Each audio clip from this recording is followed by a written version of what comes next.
What if every decision you make, every turn you take, every word you speak was never yours to choose?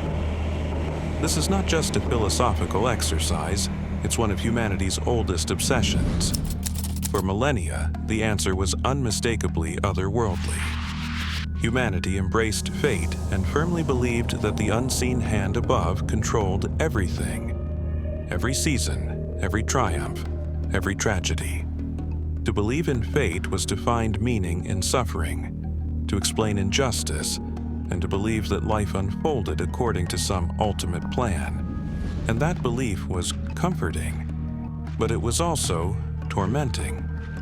Because believing in a higher being comes at a cost: the loss of agency, the fear that we are mere puppets in a play we cannot direct. For some, that higher design was bliss. For them, there were clues of this design hidden in the stars, whispered in prophecies, or etched plainly in sacred texts. Those who knew how to read them could catch glimpses of fate's unbreakable pattern, a predetermined current carrying humanity onward, regardless of individual effort. But most humanity hated this idea, feeling imprisoned by fate, restless under the weight of cosmic inevitability. Thus came the Age of Rebellion, the Enlightenment. Fueled by reason, science, and defiance, we cast aside the chains of destiny, thrown off the yoke of fate, proclaiming ourselves masters of our own future. No longer passive participants in a preordained drama, we believed firmly in our power to choose, create, and direct our own fate. To deny fate was to reclaim control. But what if we were wrong?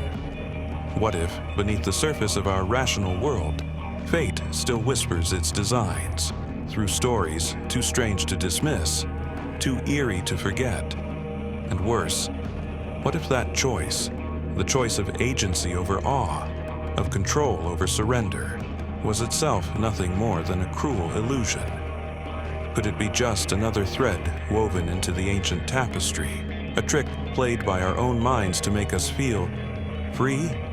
What if, unseen and unbroken, the shadowy strings still hold us firmly in place?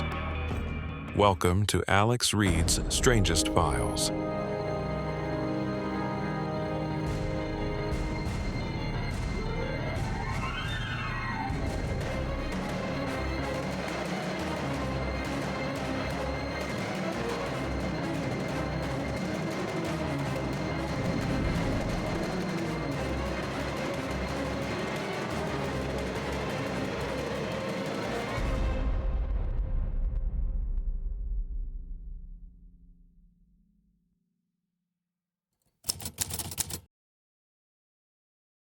In Season 1 of Alex Reid's Strangest Files, we embarked on a journey into the unknown, into anomalies that refused neat explanations.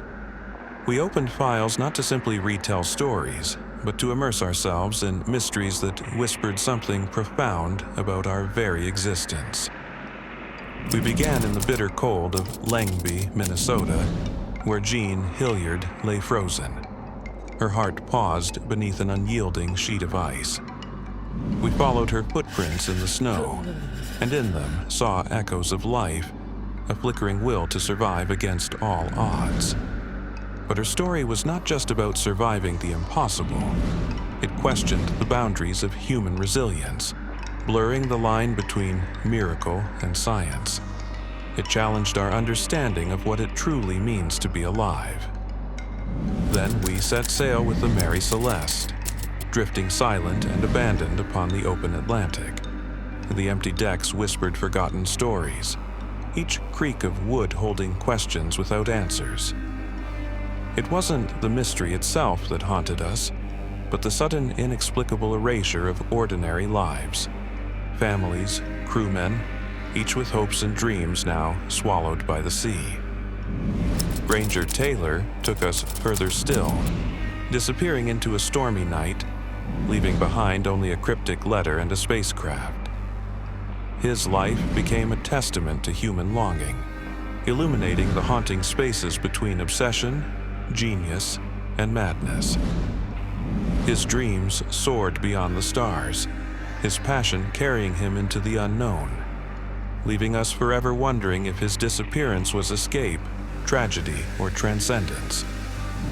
We then descend into what I still consider the most baffling file from Season 1, the whispers of a curse surrounding the Titanic, too eerie to ignore, too tangled to explain. Eerie premonitions, supernatural claims, unsettling coincidences. Beneath the tragic grandeur, we uncovered an even deeper human truth. The heartbreaking vulnerability of believing we can control our destiny, only to confront forces far greater than ourselves. It wasn't the iceberg that sank the Titanic. It was fate, cold, deliberate, and already waiting in the water. Or at least, that's what the evidence seems to whisper. And that same crimson thread, fate, seemed to flicker again in the skies above Chernobyl. In the weeks before the disaster, several witnesses claimed to see a dark figure in the air, a blackbird, vast and unnatural, gliding silently above reactor number 4. Was it a warning? A chance to avoid the disaster? Or was it fate itself, making sure the catastrophe arrived on time? Each file was more than a mystery. It was a life, a human heart beating within the anomaly, a soul searching desperately for meaning in the darkness. But that's not all. These stories seemed bound by something deeper than the tragedy at their core. A presence seemed to linger, something shadowy and intangible, weaving silently through each event, hinting at patterns we can barely grasp. An otherworldly force, pulling subtly but inevitably, guiding each thread along a current whose course was perhaps decided long ago. Think about it for a second. It's easy to shrug off one strange event, maybe even two. But what happens when they start to pile up, one after another, stacking higher and higher until it becomes impossible to simply turn away? Jean Hilliard lay unconscious for 6 hours, frozen in the grip of a brutal winter night, the temperature plunging to minus 20 degrees Celsius. By every known measure, she was clinically dead. Yet, against all logic, she woke up. Not minutes after being found, not hours later in intensive care, she simply woke up. She should not be alive, and yet, more than 40 years later, she still is. No medical textbook has dared to claim a definitive answer. Doctors at the time could only shake their heads and murmur the word miracle. Skeptics, unwilling to embrace the unknown, labeled it a freak event, a 1 in a billion fluke. But beneath the thin layer of rational dismissal, something remains unresolved. Everyone agrees that the timing of her discovery played a critical role in saving her life. Had she lain there even minutes longer, her fate might have been sealed. But here's the part of this story no one talks about. The man who found her, Wally Nelson, had no reason to be awake, no reason to be outside at that hour. He wasn't following his usual routine, but he wasn't responding to a noise or a call either. He just felt something, a tug, a pull he couldn't explain. And so he got up, stepped outside, and found her. But the strange turns of that night didn't end there. In fact, the chain of improbabilities grows even more tangled. Just hours before discovering Jean, Wally Nelson had been out dancing at the Foston American Legion, something he rarely did. That night, he brought a woman home with him, another unusual break from his routine. And it was the presence of that unexpected girl that shaped everything that followed. When Wally found Jean's frozen body, she was too stiff, too rigid to fit into his own truck. He needed help. Had he been alone, that moment might have stretched into paralysis, confusion, fatality. But his unexpected guest was exactly the help he needed to save Jean's life. She helped lift Jean into her own car, and together they raced her to the hospital. Call it luck, call it providence, but each beat in this story feels less like randomness and more like choreography. Let's keep going. Consider the Mary Celeste. Most remember her for the chilling image of a ghost ship adrift on a calm sea. Her crew vanished without a trace, meals half-eaten, belongings untouched, the sails still billowing softly in the wind. But for those who've studied her past, the vanishing was only the final act in a longer, darker play. Misfortune clung to that ship like a shadow. Disaster followed almost all her owners. Ruin consumed almost all her investors. And of the 6 men who captained her during her short life, 4 met early deaths. Was it mere coincidence that Captain Benjamin Briggs, a cautious, devout man known for his sensitivity to signs and omens, chose to board her with his wife and child, even as he confided to others a quiet unease about the voyage?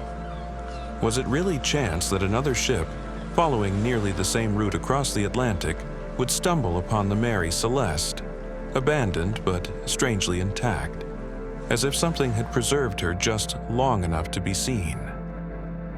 Too many chances lining up.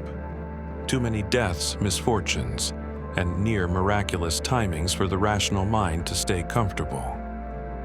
But maybe, for you, these are still just coincidences. Strange, yes. Chilling, perhaps, but still explainable, still within the realm of chance. Well then, how many more can we stack before the tower buckles? Look at the Titanic. 14 years before it sank, a novel called The Wreck of the Titan described an identical disaster. A luxury liner called Titan hitting an iceberg on an April night. Lifeboats too few. Casualties unimaginable. Just a writer's imagination, you say? Then add this. A rare lunar conjunction days before, loosening icebergs into Titanic's path. Iceberg warnings repeatedly ignored by experienced mariners, passengers canceling last minute due to strange dreams or gut feelings, including the powerful J.P. Morgan himself. Coincidence upon coincidence upon coincidence, stacking higher and higher. At some point, isn't the pile too high to ignore? Each case, each file, each human heart beating at the core of these mysteries. Each one brushed aside by skeptics as mere happenstance. But look closely. Patterns emerge. Intuition that saves lives or dooms them when ignored.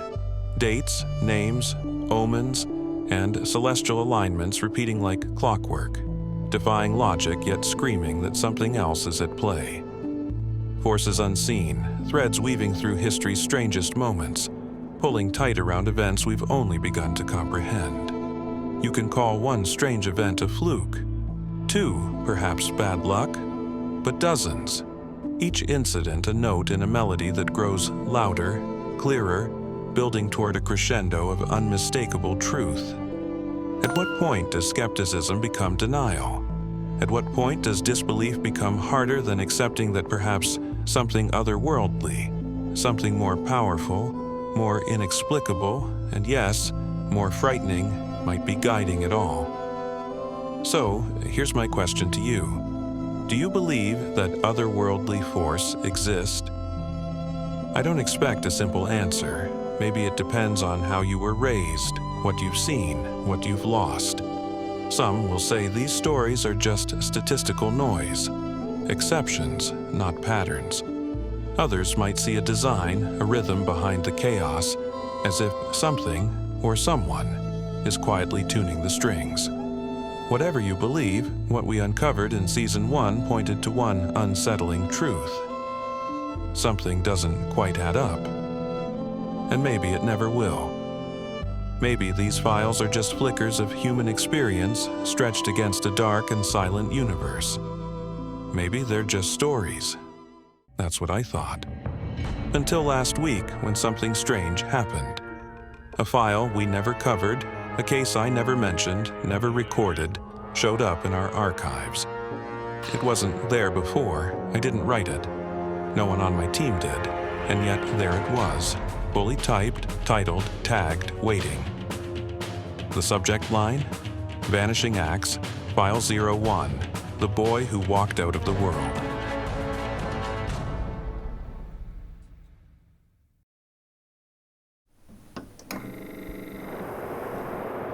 The point of Alex Reid's Strangest Files is not to offer conclusions, but rather to ask better questions, to shine a light on the anomalies the world shrugs off as flukes or folklore.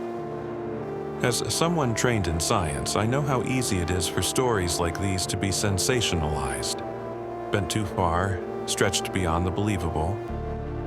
But I also know when the data stops talking, and when it does, what's left behind still demands our attention. Because once you start opening these strange files, if you're honest with yourself, you stop needing proof.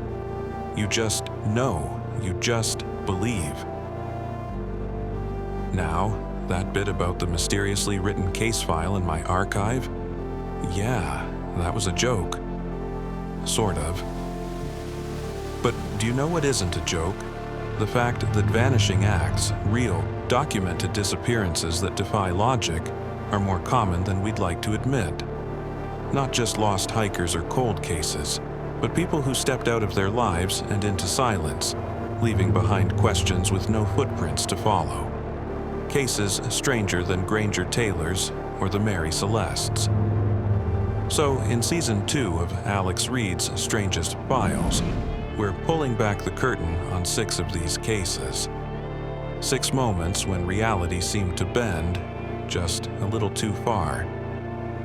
Disappearances with no suspects, no evidence, no reason, just echoes. This is Vanishing Acts.